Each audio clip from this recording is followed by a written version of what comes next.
Good morning बच्चों। आज हम लोग जो है क्लास 10th में हम लोग एक सेकंड चैप्टर है लेसन सेकंड, नाम है उसका एसिड्स बेस एंड साल्ट्स। ये तीन चीजें हैं हम लोगों की, एसिड है, बेस है, साल्ट है। इसके बारे में डिस्कस करने वाले हैं, जो मोस्ट इम्पॉर्टेंट चैप्टर है। और आप लोग को हम कुछ बाद में ढेर सारे मोस्ट इम्पॉर्टेंट क्वेश्चन भी देंगे और इसका एक पीडीएफ भी देंगे जिसमें ढेर सारे आपके पास नोट्स होंगे ताकि आपको कोई प्रॉब्लम ना हो। तो ये हमारा जो है पीडीएफ जो फाइल होगा वो लास्ट के डिस्क्रिप्शन बॉक्स में होगा। लास्ट वाला जब हम बनाएंगे इसका पार्ट, उसमें निश्चित रूप से हम आपको ऐड करेंगे ताकि आपको कोई प्रॉब्लम ना हो। तो सबसे पहले हम बात करेंगे एसिड बेस एंड साल्ट की। तो एक हम लोग टेस्ट करते हैं और टेस्ट के अकॉर्डिंग जानने की कोशिश करेंगे कि ये इसका जो है कैसे हम लोग समझेंगे कि एटमॉस्फेयर में जो बहुत सी चीजें हैं और वो सारी चीजें जो हैं वो एसिड हैं या नहीं है, बेस है कि नहीं है, सॉल्ट है कि नहीं है, ये जानने की कोशिश करेंगे। तो एक टेस्ट है हम लोगों का, उस टेस्ट के अकॉर्डिंग हम लोग करेंगे कि यदि कोई सबस्टांस है, यदि मान लिया जाए कि कोई थिंग्स ही है या कोई फ्रूट्स है, अब उस कंडीशन में उस फ्रूट्स का जो है यदि टेस्ट यदि मान लिया जाए सॉवर आता है तो वह एसिड होगा। यदि मान लिया जाए कि उसका टेस्ट जो है बीटर आ रहा है तो वह हमारा बेस होगा। और यदि उसका टेस्ट जो है सॉल्टी आ रहा है तो वह सॉल्ट होगा।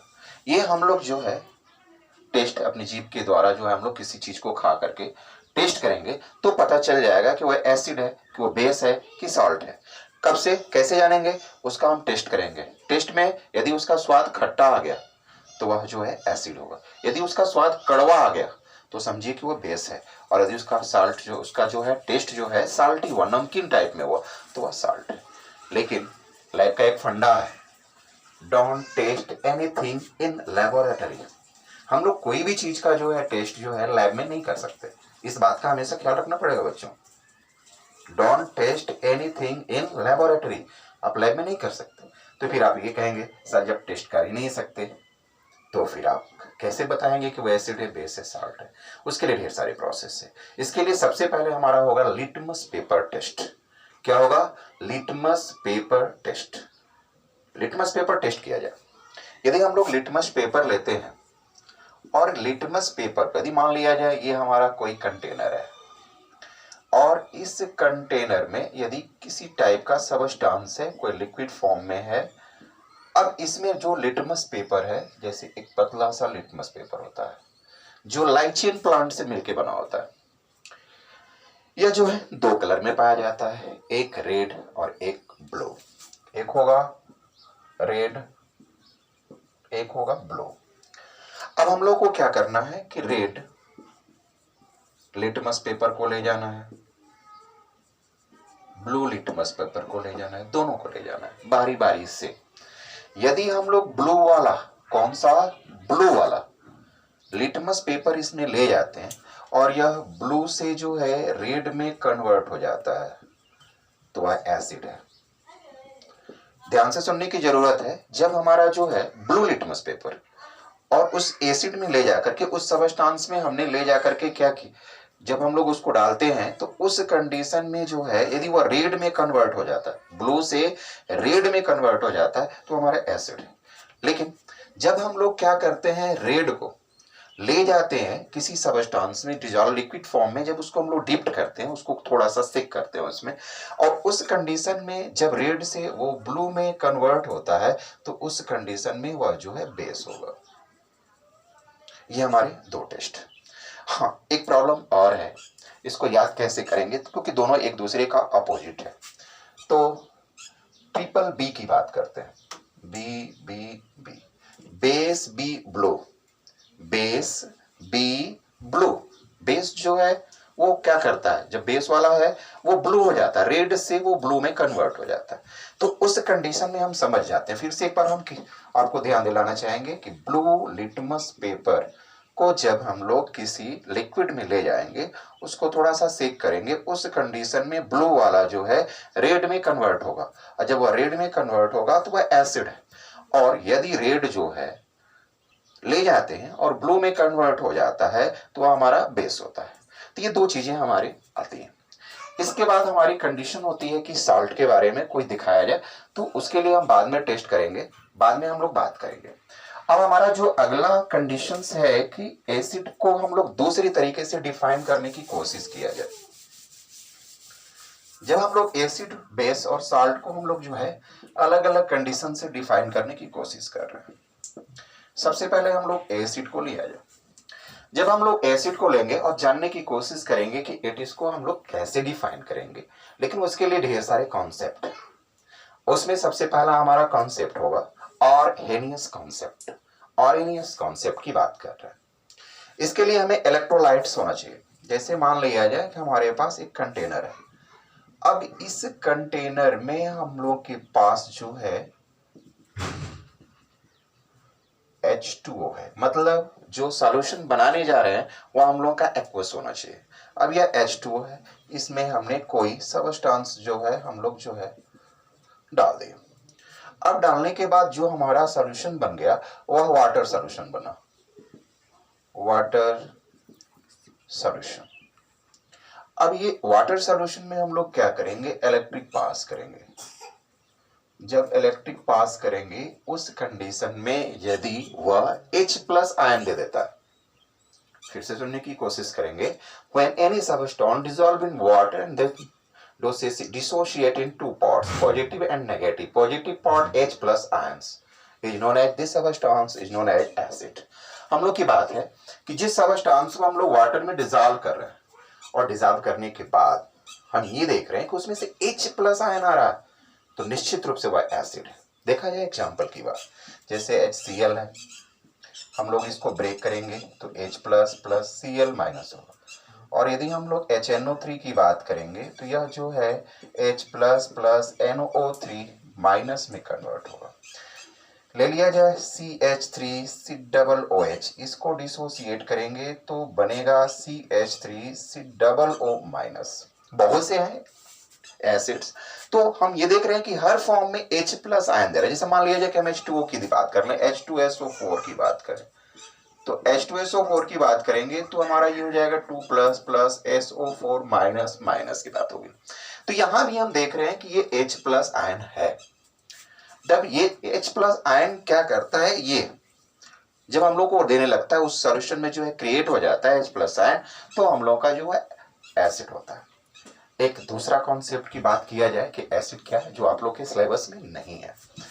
अब हम लोग यहीं पे थोड़ा सा देख लिया जाए, हम उसके बारे में ही बात करेंगे। जैसे मान लिया जाए कि ये H2O में हमने HCl को क्या किया, डिसॉल्व किया। इस कंडीशन में क्या होगा कि ये H+ आयन जो है यहाँ पे कन्वर्ट होगा, ये बनेगा H3O+ Cl-। ये हमारा जो कॉन्सेप्ट है वह है ब्रोंस्टेड-लॉरी कॉन्सेप्ट। ध्यान से सुनने की जरूरत है, ब्रोंस्टेड-लॉरी कॉन्सेप्ट।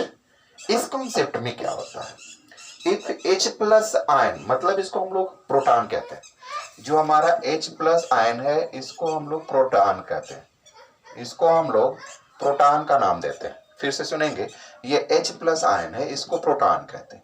अब ये जब H+ आयन इसमें से निकल करके और इसमें इंक्लूड हो गया, बन गया हाइड्रोनियम आयन, तो यहां पर HCl जो है हमारा एसिड हो जाता है। तो जो H+ आयन को डोनेट करता है उसको एसिड कहते हैं। तो आप ये भी कहेंगे ना सर कि जो एक्सेप्ट करता है उसको क्या कहेंगे, तो सीधी सी बात है, एसिड का अपोजिट बेस, उसे हम बेस कहेंगे। मतलब यह एसिड है तो यह हमारा बेस है। लेकिन हमारी प्रॉब्लम यहाँ पर है कि अभी फिलहाल में हम लोग एसिड के बारे में डिस्कस नहीं कर रहे, एसिड के बारे में डिस्कस कर रहे हैं, बेस के बारे में नहीं। तो यहाँ है H+ जो आयन को क्या करता है, डोनेट करता है, वह एसिड होता है। क्लियर हो गया बच्चों? तो ढेर सारे हम लोग एग्जाम्पल लिए। इसके साथ साथ हम लोग बात करेंगे क्लासिफिकेशन ऑफ एसिड्स, थोड़ा सा बात कर लिया जाए।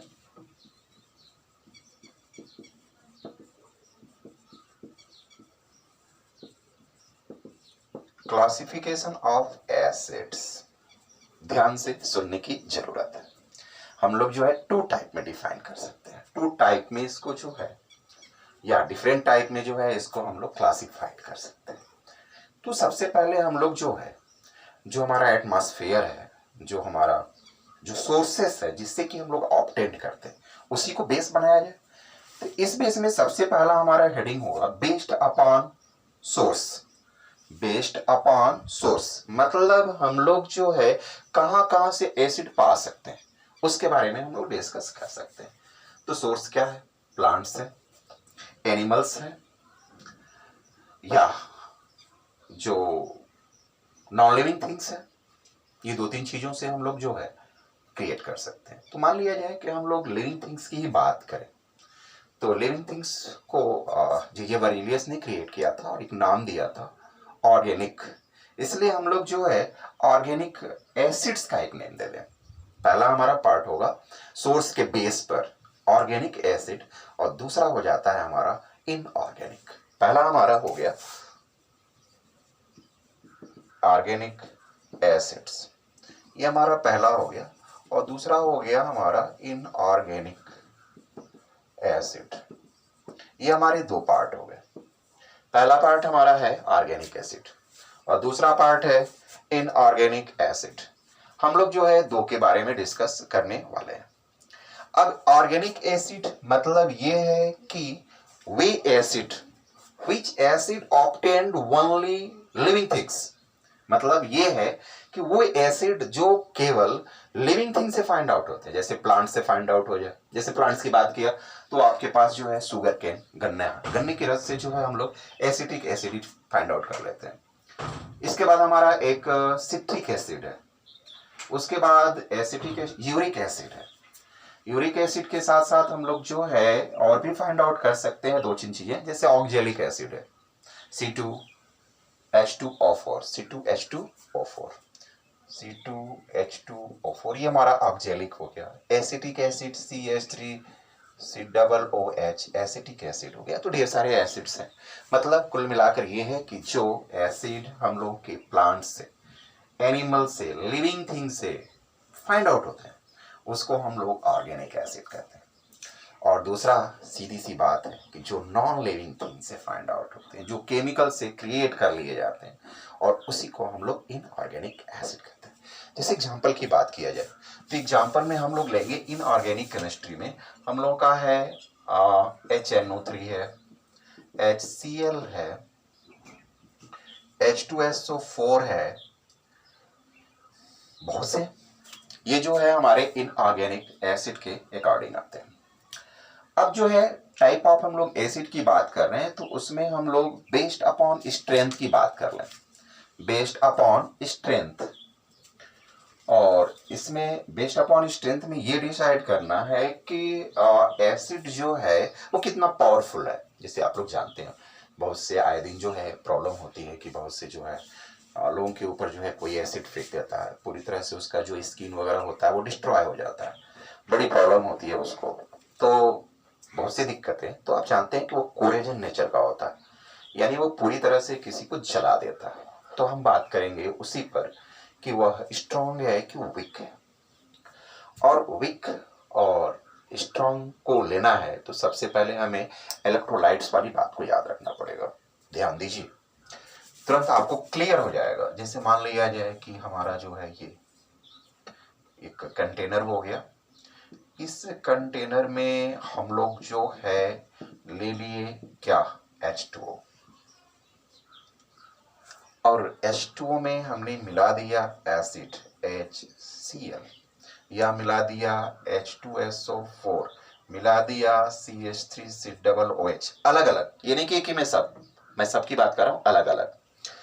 अब इस कंडीशन में जो हमारा HCl है, H2SO4 है, CH3COOH है, जो हमारा एसिड है वो कंप्लीटली डिसोसिएट हो जाता है, या तो पार्शियली डिसोसिएट होगा। मतलब ये है कि जब हम लोग इसे ब्रेक करेंगे तो इस कंडीशन में ये H प्लस Cl माइनस, यहां पर हमारा हो गया 2H plus plus SO4 minus minus, यहां हो गया हमारा CH3COO minus plus H plus. अब हमारी प्रॉब्लम ये है कि जो ये H प्लस आयन है और जो निगेटिव आयन है वह कितना डिसोसिएट हुआ, कितने पार्टिकल्स डिसोसिएट, कितने आयन्स डिसोसिएट।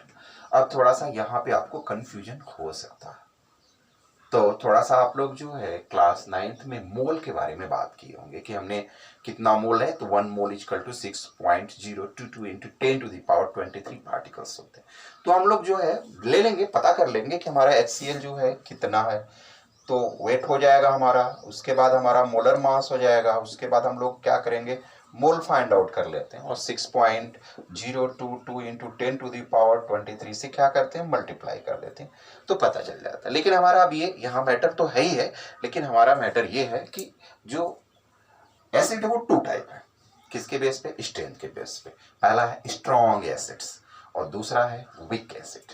पहला हमारा जो है स्ट्रॉन्ग एसिड है और दूसरा हमारा जो है वीक एसिड है। तो स्ट्रॉन्ग एसिड को लिया जाए कि ऐसा एसिड विच एसिड वो जो क्या करता है, कंप्लीटली डिसोसिएट हो जाता है, मतलब जितना है उतना डिसोसिएट हो जाता है।